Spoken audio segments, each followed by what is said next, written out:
The following program is intended for mature audiences. A democratic republic of sports. The Sportsocracy with ESPN Asheville hosts Tank Spencer and Jeremy Greene. And welcome into the Sportsocracy. I'm Tank Spencer. Jeremy Greene is alongside, and we are in the Wicked Weed studio. WickedWeedBrewing.com. Drink different. The carryover from yesterday morning's program, the Week 12 Power Rankings. And what do these teams have to be thankful for? It was hard trying to find what to be thankful for in the bottom half of the NFL. This one, I think, should be a little bit easier. It should be a little easier. Just a recap of the bottom 16. You have the Detroit Lions at 32, Jacksonville Jaguars, New York Jets, Houston Texans, Seattle Seahawks, Atlanta Falcons, New York Giants, Chicago Bears, Carolina Panthers, Washington Football Team, Denver Broncos, Miami Dolphins, New Orleans Saints, Cleveland Browns, Pittsburgh Steelers, Las Vegas Raiders. Right, and I know Anthony was very, very upset that we did not get to the Indianapolis Colts yesterday, but guess what, buddy? That just means that your Indianapolis Colts are climbing the power rankings. That means you're getting higher, and you will find them located right here. There they are.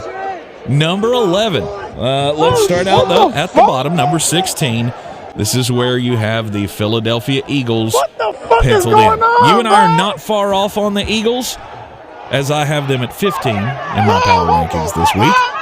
I just feel like this is a team that is very, very thankful that they have, is it the easiest schedule going down the stretch of the season here? If it's not the easiest, it's pretty close. It is not daunting at all. 6 games left. You got the 2 New York teams before the bye. Mm-hmm. And then after the bye, you go 4 division games, 2 against the Washington Football Team, 1 against the Giants, and 1 against the Cowboys. And of those last 4, 1 of them's on the road. Yep. You have 1 game in all of those 6 that you're going to be expected to lose. The rest of those, you should be an easy favorite. Yeah, this team's going to make the playoffs. Mm-hmm. I said this a couple weeks ago, and people told me I was out of my ever-loving mind, and here we are. Yep. I think this is clearly a playoff team. The setup with running the ball 40 times a game, it's working. Uh-huh. You know, this is the thing that I did not foresee Nick Sirianni doing, is just completely committing to the run game. I mean, and there was no reason to think he would. First 6 weeks of the season, it was like he was allergic to it. Yep. Then he figured it out. It's not a happenstance that this team was, 2-5? Mm-hmm. They're 3-1 since they figured this out, and they very easily could have been 4-0. Yep. They almost beat the Chargers. Uh-huh. I'm not sure they're going to lose a game because the Cowboys are going to have the division locked up by the time they play. And looking at the way the schedule lays out, I think Dallas is going to end up being the 3. Mm-hmm. I think Arizona's the 1, Tampa Bay's the 2, maybe even Green Bay's ahead of them. Mm-hmm. But I think they're going to be pretty locked in. That could be one of those games that just means way more to the Eagles than it does the Cowboys. Maybe you see some Cooper Rush. They may not lose another game. They might go 11-6. And make the playoffs. Which would be insane from where we thought this team was at the beginning of the season. But there again, they've found an offensive mojo, and that's something that you could be thankful for. Be thankful that Nick Sirianni figured out the best way to win with Jalen Hurts as your quarterback. This is all working. You've used the analogy of Lamar Jackson and the Baltimore Ravens offense and how they built that around him. This is now what works for the Philadelphia Eagles. Well, I mean, and that's the thing, is that it depends on the quarterback. Everybody immediately says Lamar Jackson, and I've compared it to the way they built the scheme. You have to go all in on the quarterback, no matter who it is. I mean, hell, they've built a scheme around Josh Allen in Buffalo. Right. And do you think Jalen Hurts could run that? No. But this is what you have to do.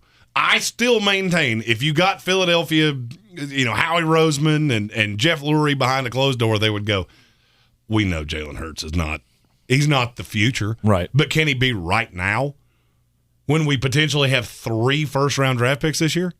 Abso-fucking-lutely he can. Right. He's cheap. He's under team control for a long time. Guys seem to like him. You could do worse than this. I will say this. I never thought Jalen Hurts could be this in the NFL.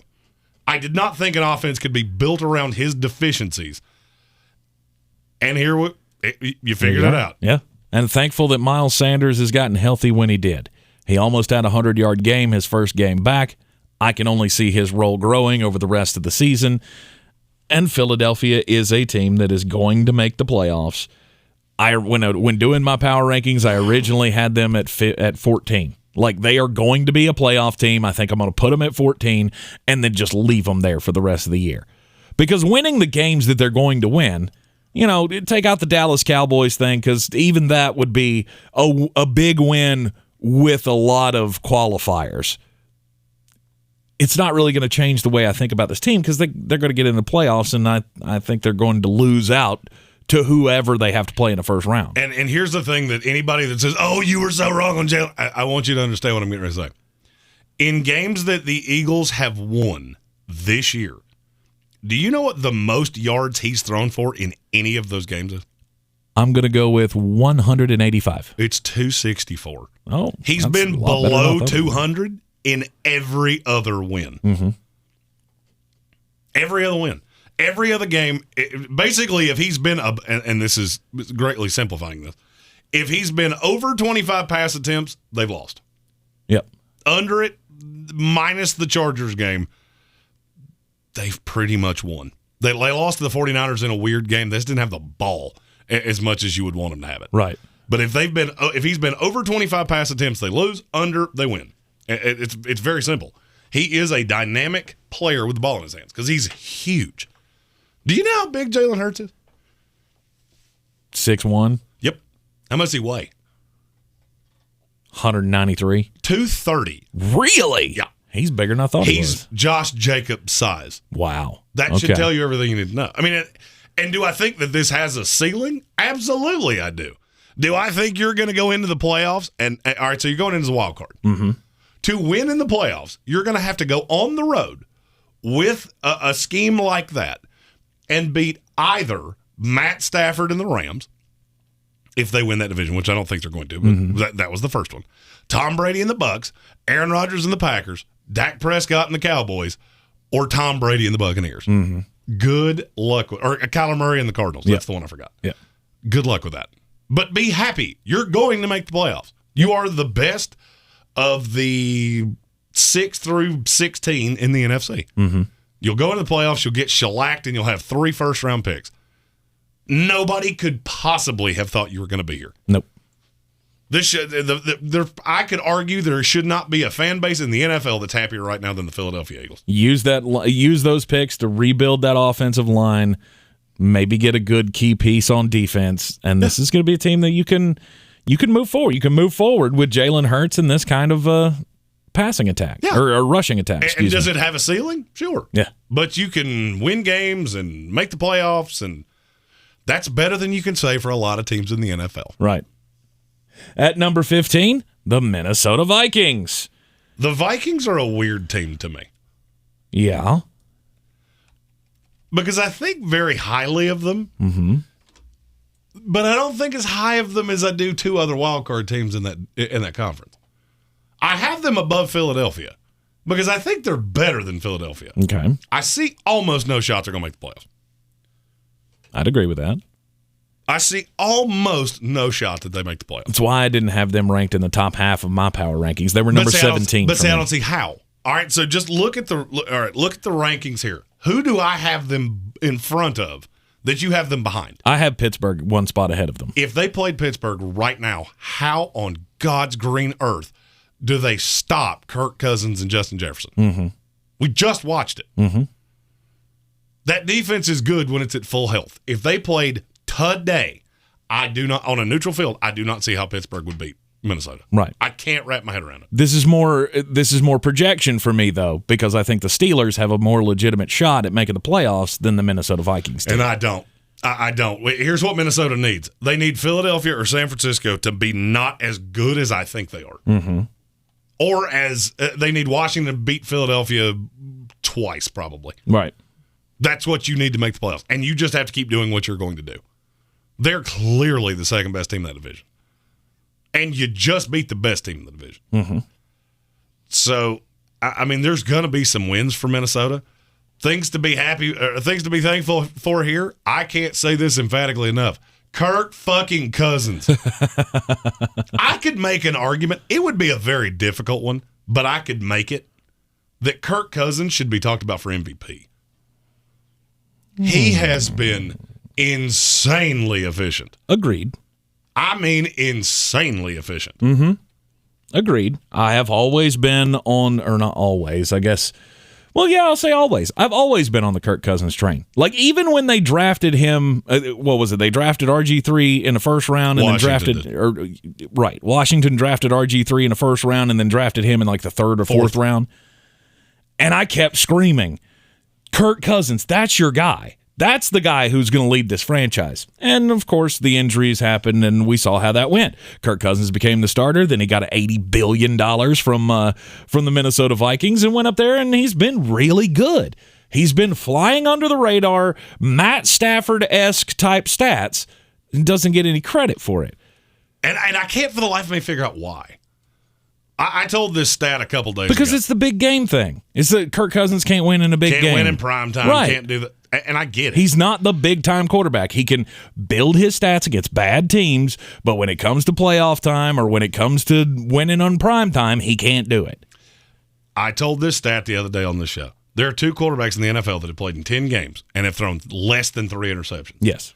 And I look at them very similarly because neither one of them is getting the respect that I think they deserve. One of them is Kirk Cousins. The other one is Carson Wentz. These are two quarterbacks that are playing above their skis. Mm-hmm. I do not think either one of them are as good as they have played. However, we're getting to the point where you are what your record says you are. Mm-hmm. Through 10 games for Cousins and 11 games for Wentz, this is what you are. Mm-hmm. And they don't get the just desserts that they deserve. Right. I like this team. I just don't see how they're going to make the playoffs. I look at the schedule moving forward. Mm-hmm. You know, we've already talked about Philadelphia. We'll talk about San Francisco, which is the other team I really like momentarily. But then you look at Minnesota's their schedule. You got to go to San Francisco this week. I don't love that for you. All right, then you get the Lions, that Steelers team we were talking about, at the Bears. That's probably 3 wins. Then you go Rams, Packers in the thick of a playoff race. And that Packers team is going to be pissed after this last game. Yeah.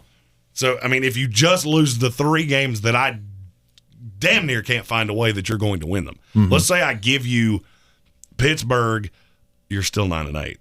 9-8 is going to put you behind San Francisco. It's going to put you behind Philadelphia. So that's Minnesota and Indianapolis. The parallels of those 2 teams are, I've said it all year long. They're going to be better than their record tells you they are at the end of the year. Agreed. And I firmly believe that. Yep. Minnesota Vikings at number 15. 14, Los Angeles Chargers. You and I are on lockstep on the 14 ranking for the Chargers. The way that I don't know the way that they have been able to win some of the close games that they lost last year, I think really makes them a back end playoff threat kind of a team. The Chargers are one of the hardest teams in this league for me to wrap my head around. Because I feel like you've lost a couple games that you shouldn't.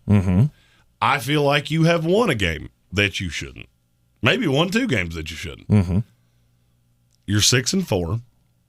The schedule's not nearly as daunting looking now as it looked a month ago. Agreed.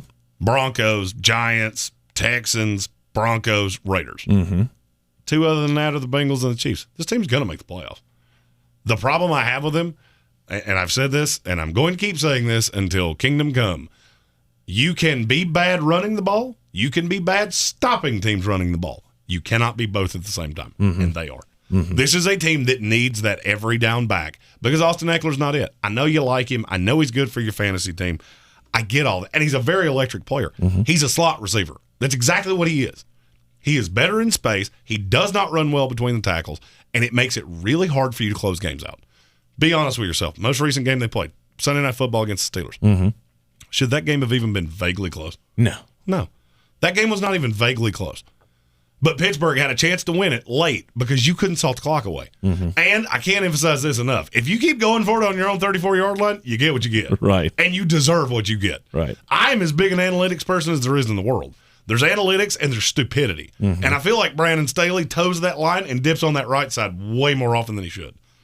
But I do think you have the coach moving forward. You obviously have the quarterback moving forward. There are a lot of pieces on this team. I just still think you're a year away from being legitimately playoff competitive. I would agree. But if you want things to be thankful for, you are flush with talent. Yeah. And you've drafted real well. And there is something to be said for a coach with balls.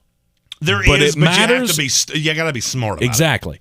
There is a fine line between where your balls turn into dumb decisions. Well, and that's Riverboat Ron. We covered Ron Rivera here in Charlotte. Yeah. He towed this line a lot, and he was on the dumb side of it a lot. Mm-hmm.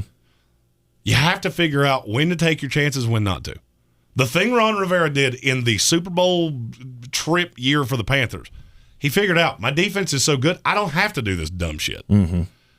I can take my chances. I can still be Riverboat Ron without being reckless. And I think that's what Brandon Staley has to figure out. My quarterback is good enough. My defense is pretty good, and I can get after quarterbacks. I've got pieces and things like that. I don't necessarily have to take the dumb risk. I feel like that's what this team should have done last year, and now they've gone too far. Yeah, but having a great defense allows you to take some more of those risks. But see, I look at it the other way. Having a great defense means you don't have to take the stupid risk. Mm-hmm. Yes, you can do it, but you don't have to. And I feel like this defense is good enough and talented enough at Pittsburgh. Yeah. Were you really concerned that you punt it from the 35? All right, they get it at the 20. Were you really legitimately worried that Ben Roethlisberger was going to go down the field on you?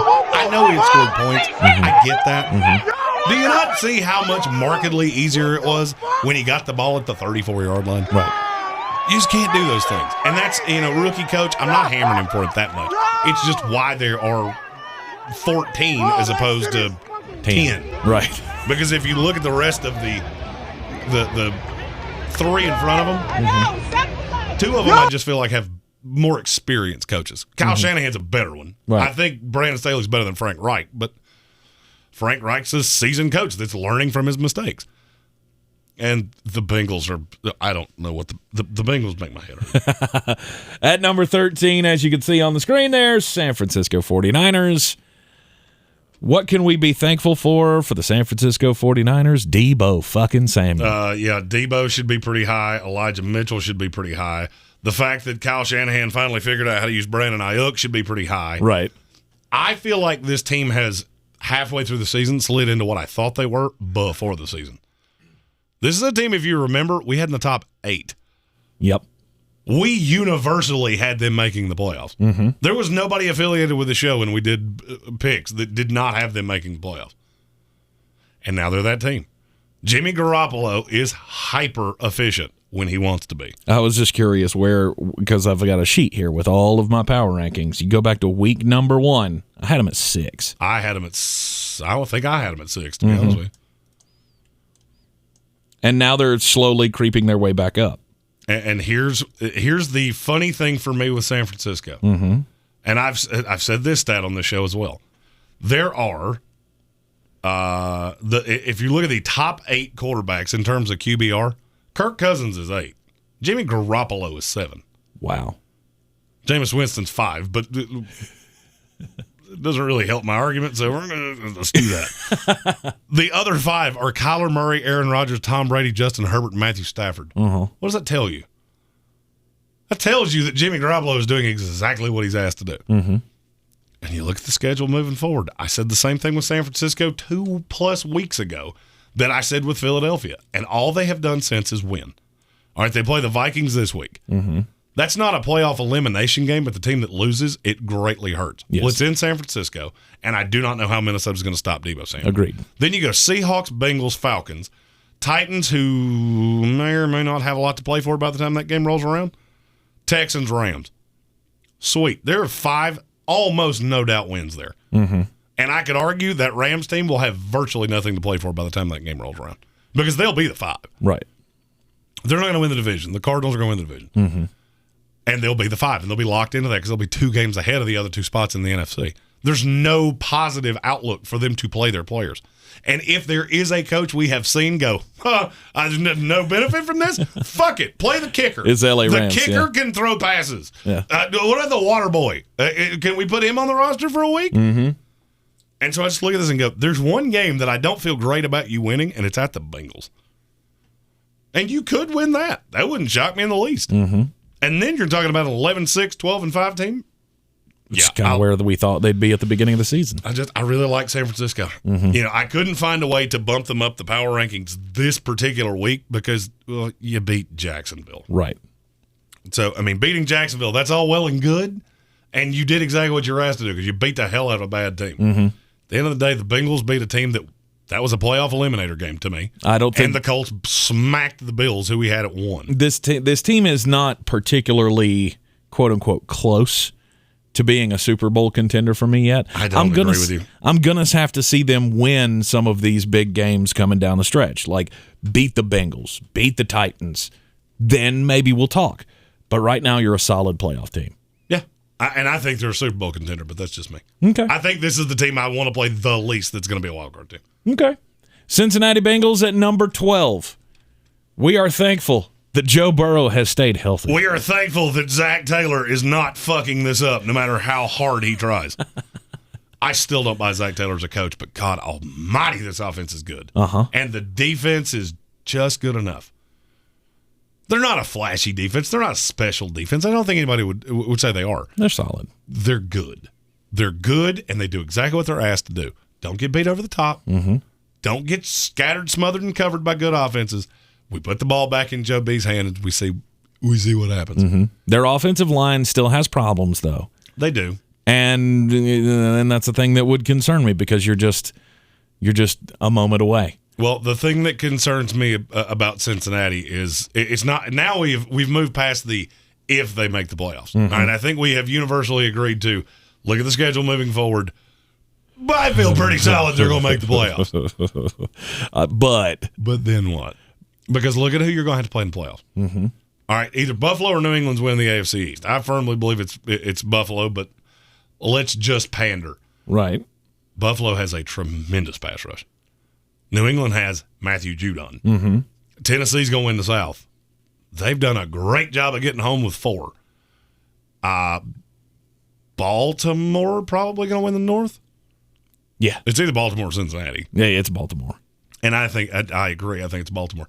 Baltimore, they don't have the high-end, no doubt pass rusher, but they still can get after you. Mm-hmm. And they're going to be pissed based off the first iteration of this. Yeah. And then you get Kansas City. Did you see what Chris Jones did yesterday? Or Sunday, excuse me? Mm-hmm. Yeah. That's going to that problem is going to rear its ugly head in the playoffs. But you know what you're thankful for? You're 7 games better than anybody could possibly have thought you were that didn't pull for the fucking Bengals. Yeah. But I'm going to ask you this question. All right, so they got the Browns left.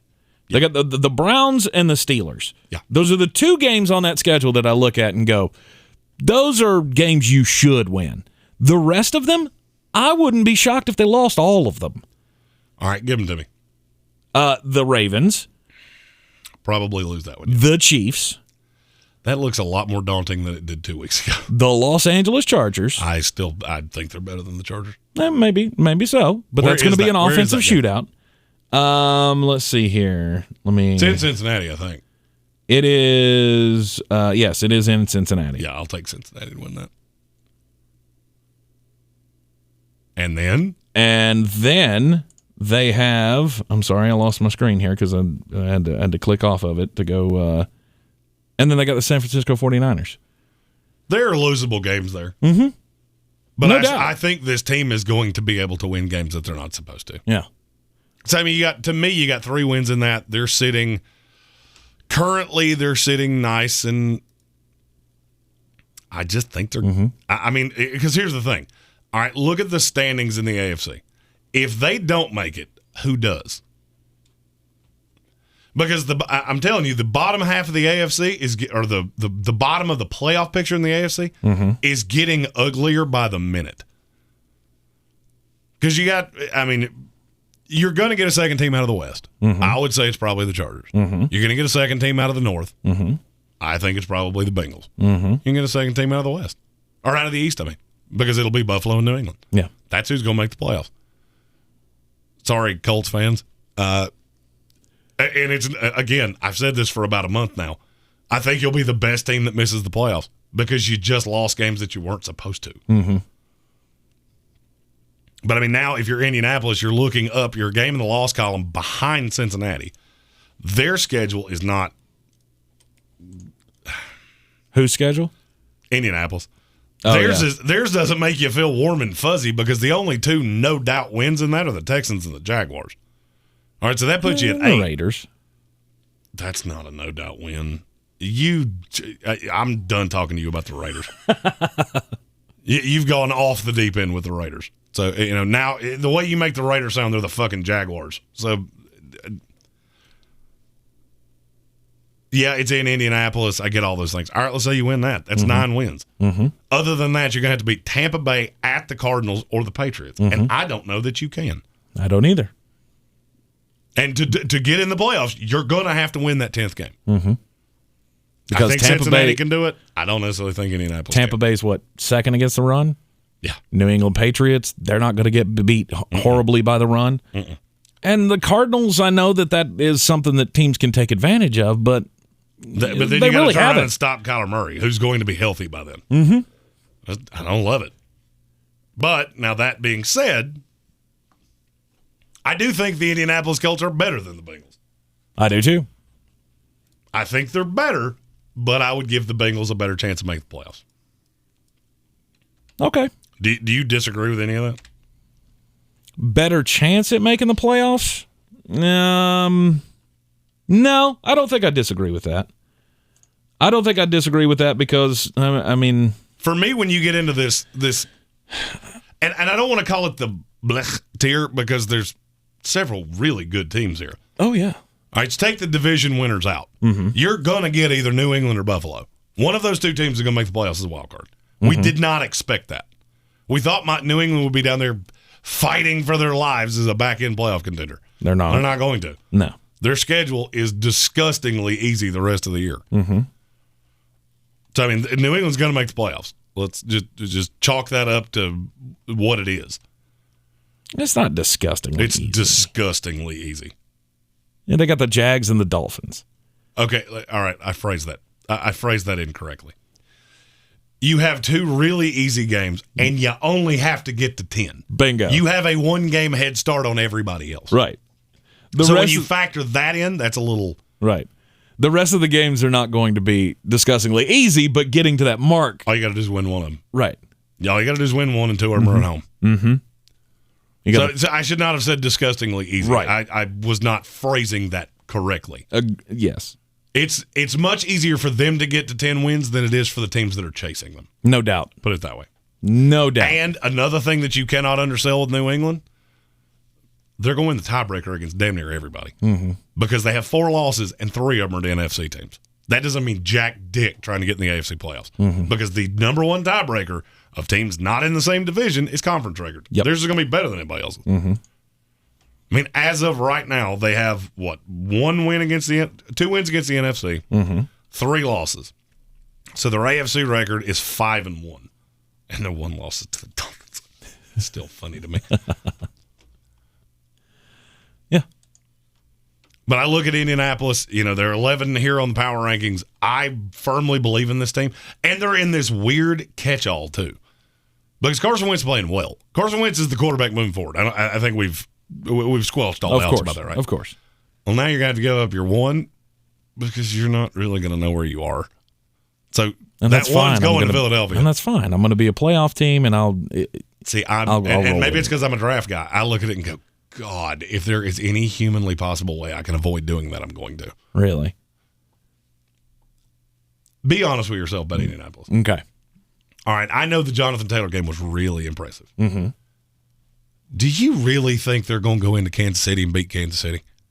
Or go into Tennessee and beat Tennessee at full strength? It's not out of the realm of possibility. It's not out of the realm of possibility, no, but I'm just looking at this team going, you have a lot of pieces in place. Mm-hmm. A couple more additions to this team, and this team would be terrifying. So with what they could get with that first-round draft pick, you're saying it wouldn't be worth it for them to make the playoffs? That's not what I'm saying.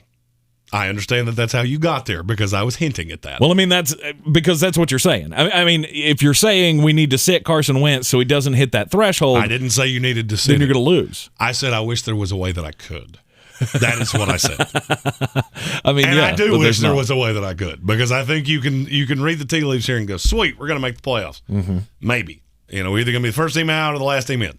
And I don't like your chances in January against some of these teams. Right. And that's fine. You're on a much better trajectory than you were. But what if we got to go to Buffalo? We've already done it. Yeah. Like, that's the thing. You tell your guys in the locker room, like, okay, we're in the playoffs, boys. Last time we were here, we beat the dog shit out of these guys. By the way, did you see Jim Irsay? He was handing out autographed $100 bills out of the suite to Bills fans. Awesome. Hilarious. If for nothing else, you have the craziest owner in the NFL. Yeah. And I salute you for that. Well, hell, he probably made wagers with all of them.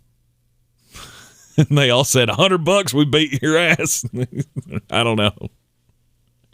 Anyhow, yeah, Indianapolis, I think, is a great team. Or not a great team, but a really good team. Well, I can tell you Sunday, they definitively looked at the NFL and said, And Jonathan Taylor just showed up like the big dick in a locker room and went, just how about me?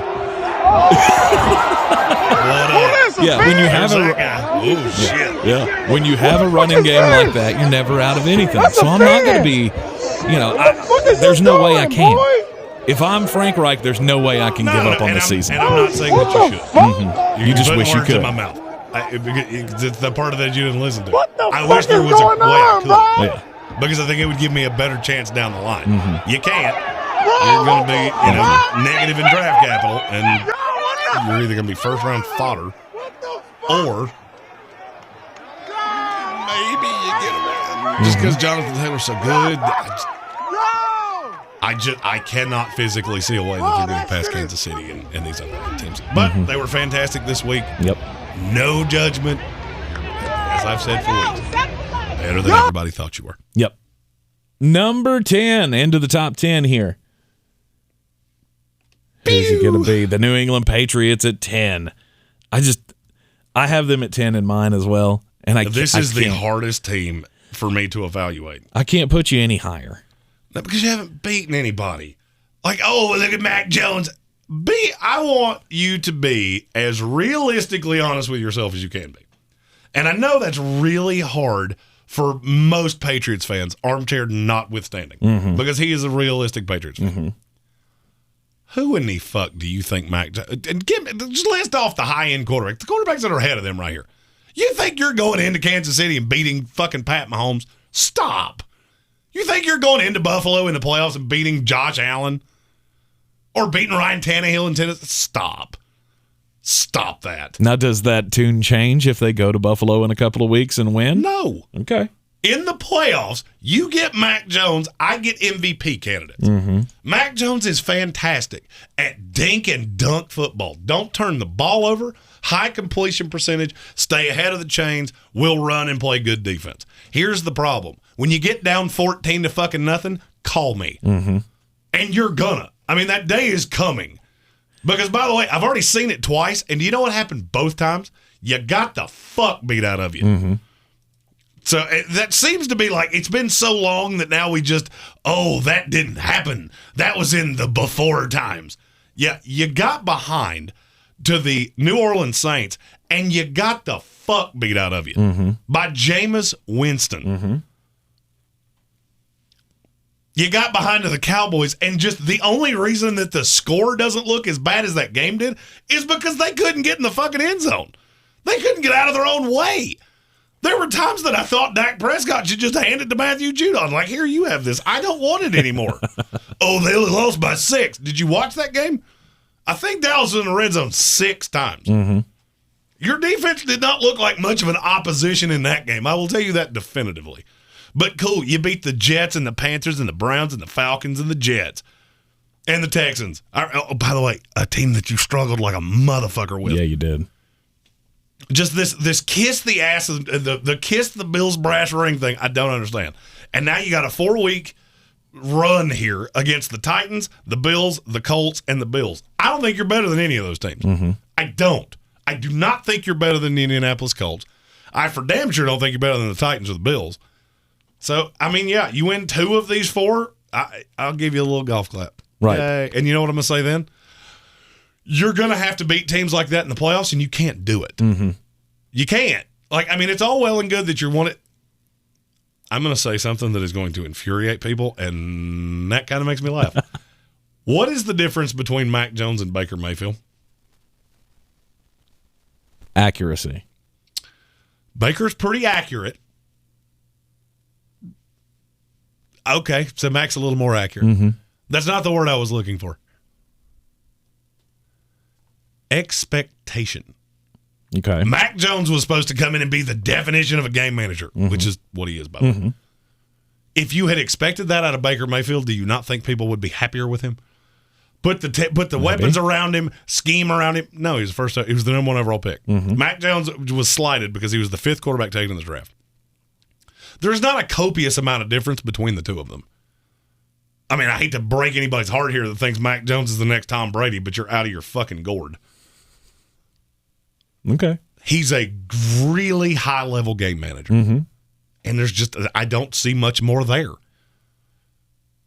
It's not a slight. You can be a 10-win game manager and go into the playoffs and go up against those MVP-level quarterbacks and get your shit pushed in. It is playing into the narrative, into the mindset of all of the Bill Belichick crazies out there, the Bill Belichick fanatics. This is how this is playing out, is that they're winning games later in the season. Remember all of those Tom Brady teams? They started out a little rocky, and then they got good, and then they just never lost again. And now you're going up against Tennessee. Beat a good team and we'll talk. They beat the Tennessee Titans, who are backsliding right now. Okay. Then you got another feather in the cap. You go to Buffalo, a team that's already been caught in their home turf. Yeah, it's going to keep building. Although you could lose. I think this team is going to get unveiled for what they are in the next 4 weeks. I agree with you. You're a playoff team. I'm not trying to slight you there. I got you at 10. I'm not putting you any higher. And to be honest with you, when I saw ESPN's power rankings today, I was stunned when I saw them at 9. Because I thought just no doubt sure they're going to be at 5. Yep. And if you're being really honest, all right, let's just look at the teams that we've shown on the screen so far. Who in the world am I supposed to put you in front of? I'm trying. The button's not working. The button's not working. Why is the button not working? Why is my button not working? Oh, that's why. You got the Baltimore Ravens. Oh. It's not connected. Oh, I knocked wonderful. the cord out with my foot. Good job. Just got to wait for it to come back up now. On my power rankings, that would be the Baltimore Ravens, the Green Bay Packers. Hey, there we go. I fixed it. Yeah.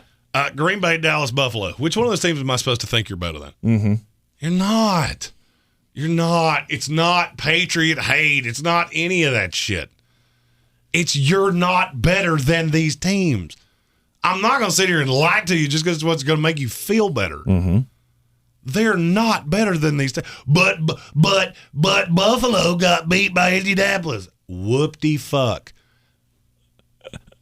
They got beat by the Jaguars, too. Do you really look at that different now? Are the Jaguars a top 20 team to you? No. No. The Bills are an undisciplined team that got caught. At the end of the day, I still believe way more in Josh Allen than I do in Mac Jones. As you should. Now, I said all of that to say this. I'm not trying to undersell them. I'm just trying to set the expectation where it belongs. Because my biggest fear with Mac Jones, I'm afraid that this year is going to set that bar really high for him, and he's going to do nothing but disappoint you moving forward. Because he's never going to be more than what he is right now. Yeah. And before you say, oh, you don't know that, name me the offensive player that came out of Alabama that went to the NFL and got better. Julio Jones, it was a top 5 pick that Atlanta literally raided the draft coffers to go get. Calvin Ridley, okay. I've seen that for less than 1 calendar year, so okay. And he was a top 20 pick anyway. Just telling you, it's always been the slight on Alabama players, and it's a slight for a reason. Derrick Henry. That one I'll give you. Green Bay Packers at number 9. This is a team that I feel like a lot of people are going to think I have too low. Yeah. I mean, I think you have them too low, but it's only by a spot. Who am I supposed to put in front? Who am I supposed to put in front of? Or put them in front of? Yeah. I don't know. I got the Baltimore Ravens behind them. I don't, and I think it's insane that you do. Well, both of those teams are very limited. Baltimore's limited? You lose one guy, and you're going to be in a world of hurt. And oh, God, please. I'm going to give you one chance to undo what you just said. What do you mean? You lose one guy, and then what do you have? Mm-hmm. I'm going to give you one chance to undo that before I absolutely eviscerate you for how stupid what you just said was. If Aaron Rodgers died tomorrow, this is one of the 5 worst teams in the NFL. No shit. You were saying that about Baltimore. Yeah, I think they're both there. That's why I have them ranked together. Oh, I don't. I think if you've still got – I mean, it's not a lot, but Tyler Huntley just won a game that he shouldn't have. Agreed. Where nothing happened. I still get John Harbaugh. Mm-hmm. John Harbaugh, to me, is probably worth 2 spots ahead of Green Bay by himself. Okay. Because I think Matt LaFleur's a dumbass. And that's me being as nice as I can. I think he's a dumb shit that's in over his skis and does not have an absolute – if it wasn't for Aaron Rodgers, I think he'd already be fired by now. And I don't think he does much. I think it's a lot of Aaron. Mm-hmm. But the Green Bay is a team that has 3 high-end players. Devontae Adams, Aaron Rodgers, and Aaron Jones. That is it. Mm-hmm. And now the line's beat to shit. I can't put you any higher. My rule is if you played somebody on a neutral field, what would happen? Mm-hmm. And I'm not trying to undersell Green Bay. They're still a Super Bowl contender. I think it would be very close between them and Baltimore. I don't. I think Lamar Jackson would eviscerate them. Really? I do. I think Lamar Jackson would beat the fuck out of them. Okay. I think Darnell Savage would have to follow him around because he's the only person on that defense that could even begin to keep up with him. Mm-hmm. I believe way more in Baltimore. And you ain't going to see them for a minute, just so you know. No, I mean, they're still a Super Bowl contender for me. And so is Green Bay for me. Now, when you get into the top 10, this is really the line for me. When you get to 9, the rest of these teams, I won't be shocked if any of them win the Super Bowl. Bingo. I think Green Bay has the smallest range of outcomes where they win it. I'm not trying to slight the Baltimore Ravens. I'm just saying at this point, I think they're at the bottom of the pile in the Super Bowl contenders. Yeah, I don't. Them, Green Bay, and Buffalo. No, Buffalo's not far away, but I've got one more in between there. The Dallas Cowboys. It's too low. Is it, though? It's too low for me. Is it, though? I have the Dallas Cowboys at 5 this week. I've only got them at 8, so it's not like we're way off. No, I mean, we're parsing words here when we get this high. I think who's better than who. In my opinion, with the Dallas Cowboys, I have the same problem with Dallas that I have with Green Bay. Okay. You have a limited range of outcomes of how you win games against great teams. Mm-hmm. Because, all right, let's say Dak Prescott has an average game. Yep. Not 350 and 4 touchdowns. How you going to win? Run the damn ball. No. No, you're not. No, you're not going to run Ezekiel Elliott and Tony Pollard and win games. You keep talking for a second. I got to pull something up here to prove a point. Okay. I mean, to me, they are the most well-rounded offense in the league. They have the running game. They have 2 backs. If something were to happen to one of them, the other one could come in and be the number 1. They've got all of the receivers. Unfortunately, I mean, Amari Cooper's, been on COVID list and CeeDee Lamb's concussed, but these are short-term things. These are short-term problems that are going to come around in the playoffs. The Dallas Cowboys are a team to me that they're not at the top of that Super Bowl tier, but they're close. Yeah, here's my problem. And I don't know if this is Kellen Moore, I don't know if it's Dak Prescott, I don't know if it's Mike McCarthy. Mm-hmm. You've lost 2 of your last 3 games. You know what those 2 games have in common? What's that? You ran the ball 16 times total. Mm-hmm. That's the problem. What you think they can do doesn't mean a hill of shit. Mike McCarthy gets into any kind of turmoil and just goes, Dak, you do it. Yeah. Fuck Ezekiel Elliott. Fuck Tony Pollard. They're both dead to me. You do it. And that's the problem. Okay. Is that they get away from the run game way too easily. Mm-hmm. And that defense is not good enough for that. Yeah, they got Micah Parsons and they have players. I'm not faulting any of that. Mm-hmm. That defense is not good enough for you to get away from the run game. And they do it.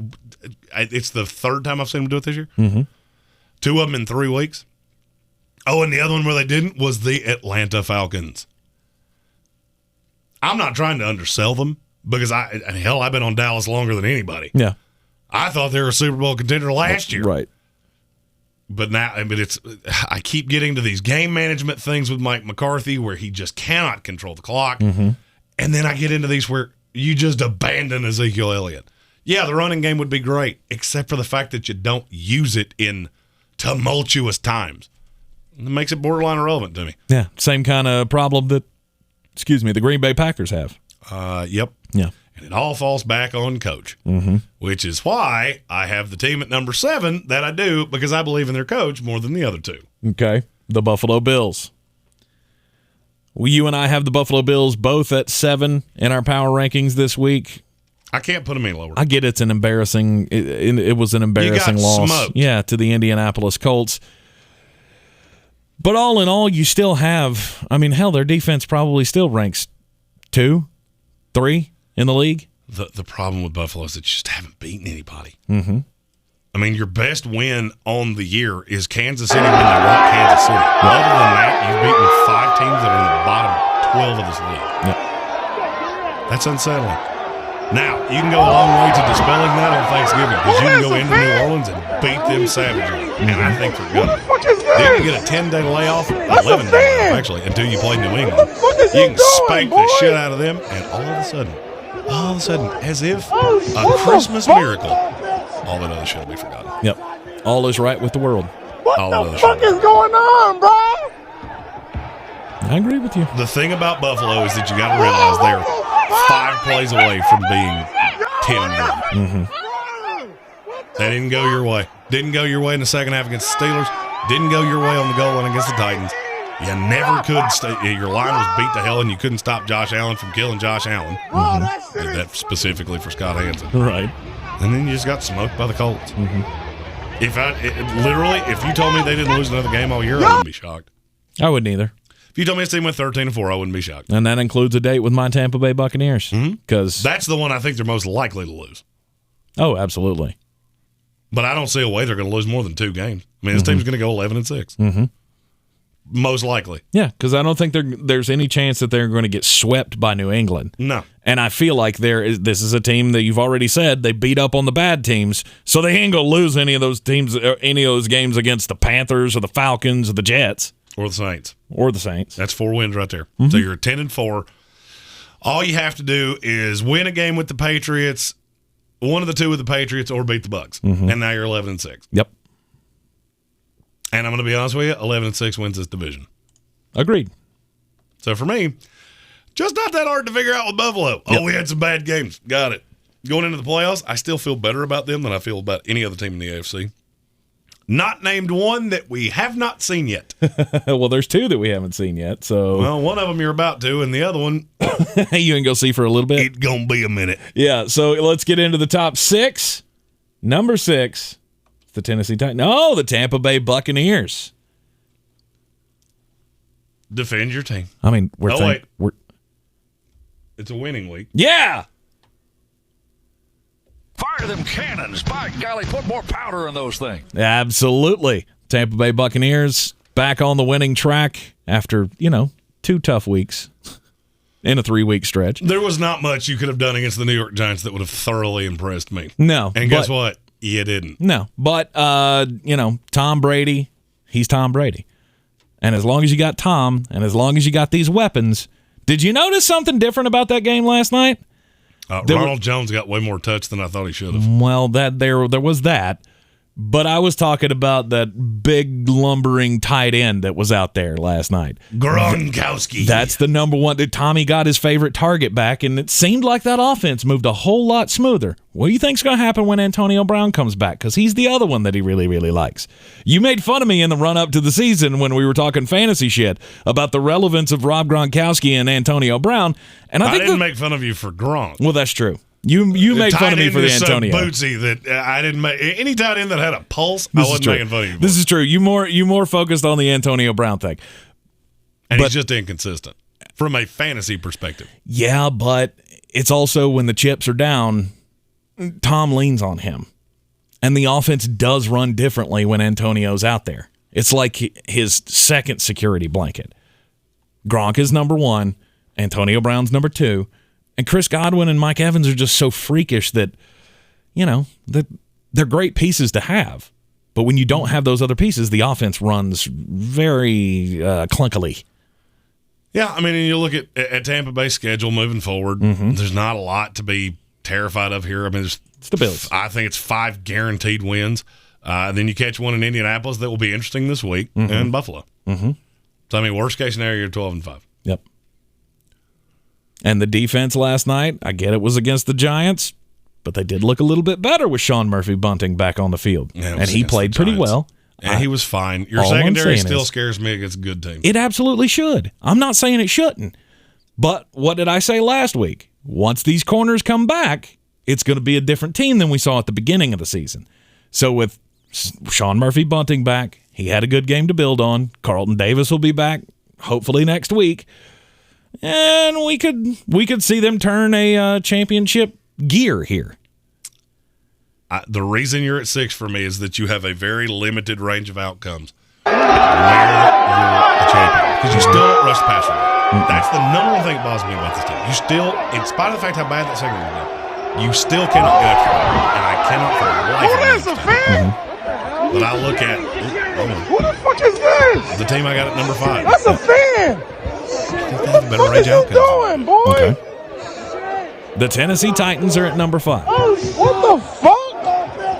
And if you're them, you're thankful for what exactly? The fuck is going on, I guess we bro? should say the thankfuls that we have missed over the course of Green Bay should be thankful for Aaron motherfucking Rodgers. Indeed. The Dallas Cowboys should be thankful that Dak Prescott can check at the line. Uh-huh. The Buffalo Bills should be really thankful that New England has been just good enough that they've threatened you, and it's kind of like that slap in the face that every good fighter needs. Okay.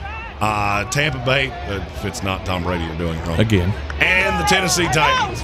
You should be thankful that the rest of your division is either poopy or started really bad. I love the way your mind thinks because I really honestly couldn't think of anything to be thankful for. A timeline that lets Derrick Henry rejoin our team by the playoffs. That's the one thing I got to be thankful for. That's another one. You should be thankful that your schedule for the rest of the year is not good. Terrible. Outside of New England, who you play this week, and the 49ers that you get at home. Tennessee's going to win this division by 3 full games. Best case scenario for Indianapolis is they finish 10-7. I would say that's probably their worst case scenario for the Titans. They finish 12-5. Because you ain't losing more than 2 games because you still catch the Jaguars, the Dolphins, the Texans, and the Steelers. And I would say you're going to split between the Steelers and the 49ers. I would just say you beat Pittsburgh, and then on that short week, lose to the 49ers. Win one of those, yeah. That puts you at, what was that, 12? That's 12-5? Yeah, so you're 12-5, you win the division easily. Last year, I was thankful for Ryan Tannehill. This year, I cannot say the same. He has not played well. And there's been okay, let me say it this way. He has not played as well as he did last year. He has turned the ball over way too much. And there's how something much of missing. that there is something missing. Receivers. A.J. Brown got hurt in this game. Julio Jones has played, 3 games all year? I mean, he played in 6. God, he was quiet. Do you know how many receivers have over 100 yards for the Titans? 3? It's 10. 10? They have 10 receivers with double-digit receptions and over 100 yards receiving. They have an 11th that had 10 receptions, didn't break 100 yards, ain't on the team anymore. Josh Reynolds. Nice. There's just been such churn with injuries and things like that. Here is why Tennessee is so high for me. A fully healthy Tennessee Titan team is better than every team behind them. I think a fully healthy Tennessee Titan team is better than 2 of the teams in front of them. Problem is I can't put them in front of the other 2, and I don't know that they're going to be fully healthy again. This is just one of those years. When you have this much churn with injuries and problems and issues like that, it seems to be an epidemic, and it never stops happening. That's my biggest fear with Tennessee is that they can't get healthy. Yeah. But if they get Derrick Henry back for the playoffs, that's a rested Derrick Henry. That's an element that nobody else has. Mm-hmm. And I think that would help Ryan Tannehill. You start seeing less turnovers. I mean, be really honest with yourself. The reason they lost to the Texans because Ryan Tannehill could not stop turning the ball over. Agreed. You had, fix what, 4 interceptions and 2 fumbles? Yeah. It was bad. It was bad. Bad. Mm-hmm. But I still believe in that team. And, I mean, we had them at 2 last week. Yeah. You cannot count them out because you know what's coming. Yeah, they're not going to fall that far from me. Mm-hmm. So the Tennessee Titans are at 5.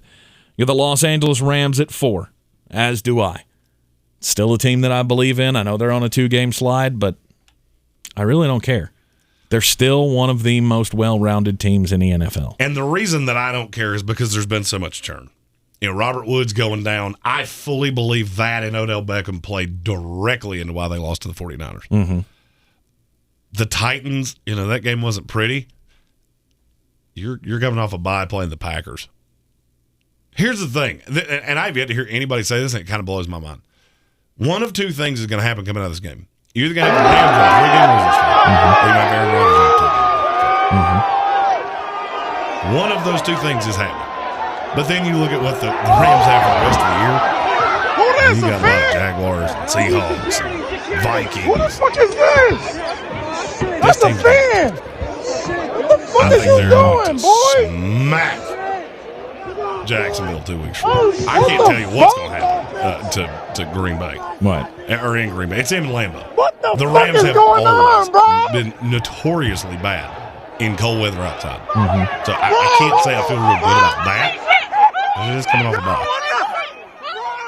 I can tell you this definitively. They will score as many points on Jacksonville 2 weeks from now as the scoreboard will allow. Right. They might beat them 52-0. They very well could. But the rest of that schedule, it don't look great. But are you going to feel markedly different about this team if they? We've already talked about this in the NFC. You have to get to 10 wins. If they drop 3 more games down the stretch, you going to feel markedly different about them? I won't either. I won't. At this point, I'm wanting you to figure out how to use Darrell Henderson. I'm wanting you to acclimate Odell Beckham Jr. to this offense. Mm-hmm. Figure out ways to still be prolific down the field. Mm-hmm. Keep doing what you're doing, Cooper Kupp. I mean, I still look at this team, and they are what I thought they were. Yep. And you know what? What should the Rams be thankful for? That there's Sean 7. McVay. Sean McVay's probably the right answer. Yeah. If we're playing Family Feud, I'd be going, good answer. Good answer. Yeah, Sean McVay. I was going to say that you have 7 more weeks to get the offense pieced together to go into the playoffs. Sure. Cooper Kupp's going to remain the best target that they have. Can they get something out of Odell Beckham Jr.? That's going to be the question. I don't know, and I can tell you the fact that he just gave up on the first route that he ran with the Rams. That was not a good sign. I mean, it was, you'd only been there a few days. I don't care. You don't give up on a play like that. It's just maybe he just didn't know where to go. I don't know. Don't go to the locker room because right. he was running for the tunnel. Right, and that's not the correct one. Right. But I'm still, at the end of the day, I'm not worried about the Rams. That's still a team that's going to terrify me going into the playoffs. Mm-hmm. And here's the thing: Odell's playing for the rest of his life. Oh yeah, over the next few games, the rest of his career. Yeah, over the next few games, he's playing for the rest of his life to figure out if he blows up the Rams, you're done. Oh, absolutely. If he does not come out and shine with Matthew Stafford, there ain't another team in his league that's going to give him a decent contract moving forward. Nope. And I'll be honest with you, I wouldn't be shocked if he wasn't in the league. If this doesn't work out, I won't be shocked if he's not in the league. He becomes a Colin Kaepernick, Cam Newton, somewhere in there. It's just the headache is not worth it. It's very possible. Mm-hmm. Yeah. That brings us to the top three. Dum, dum, dum. Baltimore Ravens at 3. The Baltimore Ravens at number 3. All right. What makes you think that they are markedly better than the 3 teams below them? Because I've seen them win multiple different ways. Here's what I have discovered in trying to do these. Every team has warts. Mm-hmm. There is not a team in the NFL that doesn't have warts. I hit the wrong button there. I don't know why. Okay, that's fine. New buttons. That's the only time I've said that today. So I've seen them win a multitude of different ways. I cannot believe with Wink Martindale and that defense is going to continue to be as bad as it's been. Okay. Plus, this is a team that has to – them and the Titans are two teams that have to get healthy. Mm-hmm. Them healthy, I don't know that there's a team in the AFC that can beat them. -1. There is one that we haven't talked about yet. Right. Lamar Jackson's played at an insanely high level. Not having him this week because he had the Hershey squirts or whatever it was that was going on with him. Right. He's had more poop problems than any player in NFL history. Well, look, as somebody with gastrointestinal issues, you should be able to sympathize. T's and P's for your TPs. I get it. I still just look at the team and go, okay, bet against them. Yeah. I dare you. I mean, they've run with geriatric running backs. Now you're looking at a receiving corps that, when healthy, has a Hollywood Brown that is a phenomenal deep threat. Mm-hmm.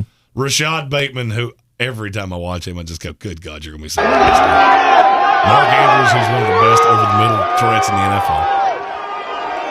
And you got Lamar Jackson. Mm-hmm. They're the hardest team to game plan against that I have ever seen. That's a fan. And let me go ahead and tell you something that I feel very sure about.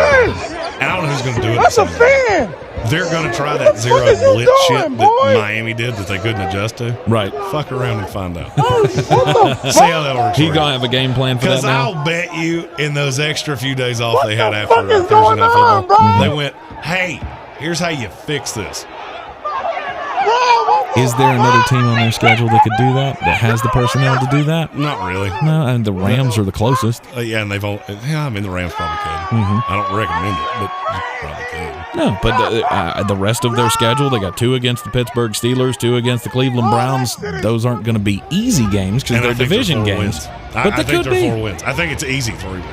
I think they beat Cleveland twice, and they probably split with Pittsburgh because they always split with Pittsburgh. Mm-hmm. Other than that, you're probably going to hang 2 losses to the Rams and to the Packers, but both those games are at home. I mean, the Ravens have a very daunting-looking schedule until you realize that of these last 7 games, only 3 of them are on the road, and they're all divisional games. So you're going to catch your best shot anyway. I just don't see a way this team doesn't finish 5-2, down the stretch, go 12-5. I mean, then you're talking about being the 2 in the AFC. Mm-hmm. Everybody outside of Tennessee probably has to come through Baltimore. Yep. Good luck with that. I believe highly in Baltimore. They're the team that, as I have examined the warts, you take the Bengals and the Dolphins game, which are basically, to me, 2 complete aberrations. The Bengals are not that much better than the Ravens, which is not. Mm-hmm. That game was on the road, and I think Baltimore walked in with a little bit of hubris. I think they did the same thing against the Dolphins. You take those 2 games away, they have beaten a slew of playoff contenders. Mm-hmm. This team's just good, and they've beaten the hell out of a few of them. I can't get away from that Chargers game where you just embarrassed a team that game has changed my opinion on 2 teams more than any other game's happened all year. Mm-hmm. It showed me the high of the Ravens and the low of the Chargers. Yes. And that's where I'm at. I see warts on every team in the AFC. Mm-hmm. But there's one more. There is one more that we hadn't talked about yet. At number 2 this week, the Kansas City Chiefs. Yep. You have fucked around, and you're about to find out. Yep. You have indeed. Because here's the thing. I don't think this is something that they turn back from. I don't either, because the defense has been markedly better. Yes, they have. 2 weeks in a row. Mm-hmm. And you look at what Kansas City ends out with.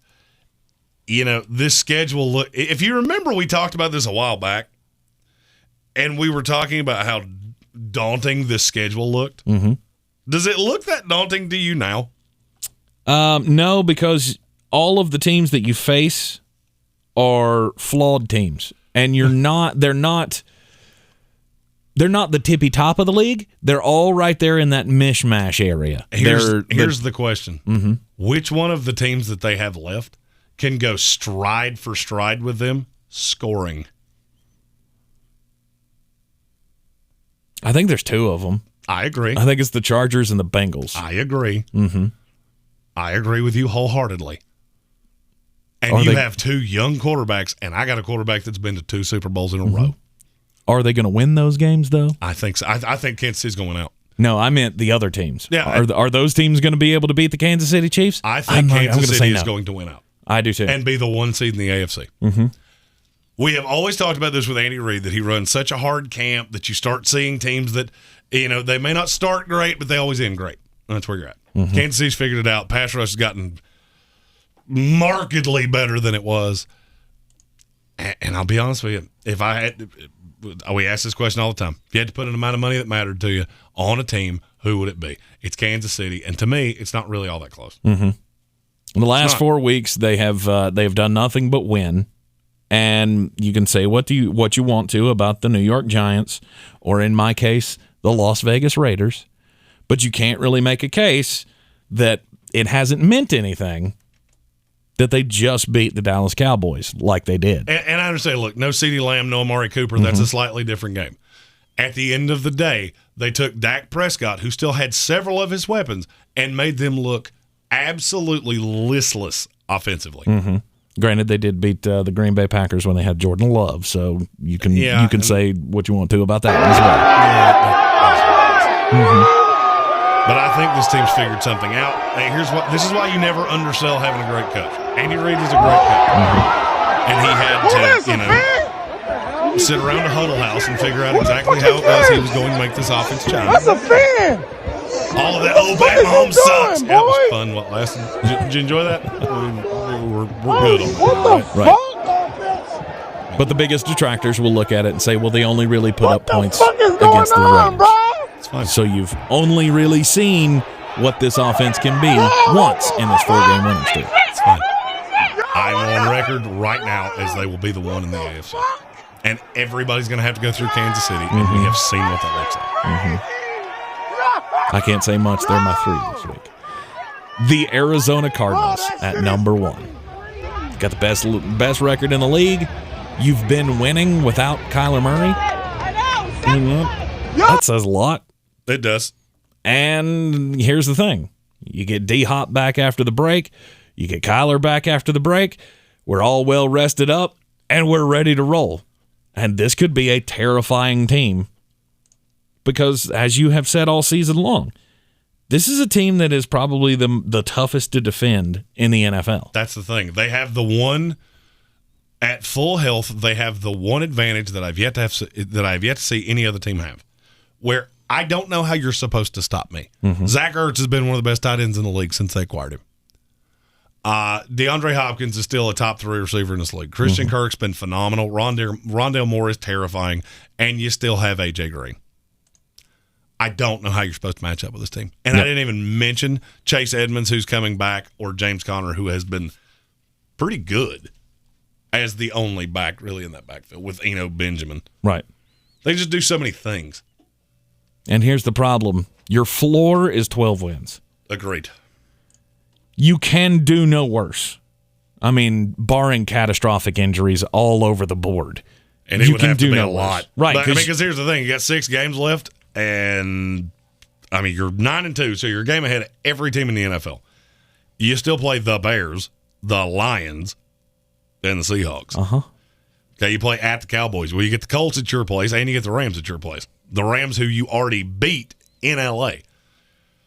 I'm right there with you. I don't see a way that you're going to be worse than 12-5. And I think even that, with Kyler Murray healthy, you're probably better than that. Yeah.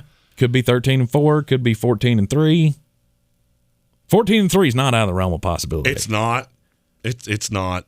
And if you are, then the NFC playoffs are going to go through you. Exactly. Everybody's got to go to the barrel cactus to be able to win. Yeah, because there's 4 more teams underneath you, and every one of them is going to catch at least 1 more loss. Every one of them. So all you got to do is close out 5-1 in these last 6, and 3 of them are layup wins. Yep. I think the Colts game will be pretty easy because Indianapolis is way different on the road usually. I know what just happened in Buffalo. I get it.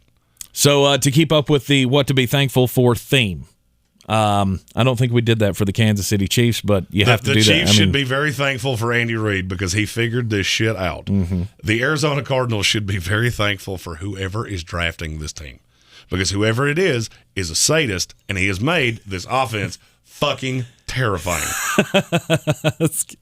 That's good. And be thankful also for the ability to have been able to rest Kyler Murray and still win games. And Colt McCoy. You should thank God for Colt McCoy. You should make sure Colt McCoy has a nice solid drumstick this holiday season. Absolutely. That is your Week 12 power rankings in full, from the Arizona Cardinals all the way down to the Detroit Lions. It is going to be, no doubt, one of the greatest stretch runs that we've ever had in the NFL because of all the parity. That mishmash group of teams, there could be a lot of movement in there over the next 7 games. It's going to be chaos, and I personally cannot wait for it. Absolutely. I'm Tank Spencer. He's Jeremy Greene. Be sure to hit that subscribe button, like, share, and follow on all the social medias at The Sportsocracy. We will see you this afternoon for the full weekend review, or preview, I guess I should say. All the betting picks. Yes. All the everything. All crammed into one 2-hour show. That's right. The go home before Thanksgiving show. That's right. We will get it all in this afternoon, your weekend preview. And, of course, we will see you back here on Sunday morning for all of the fantasy picks. I'm Tank Spencer. He's Jeremy Greene. And we'll see you next time.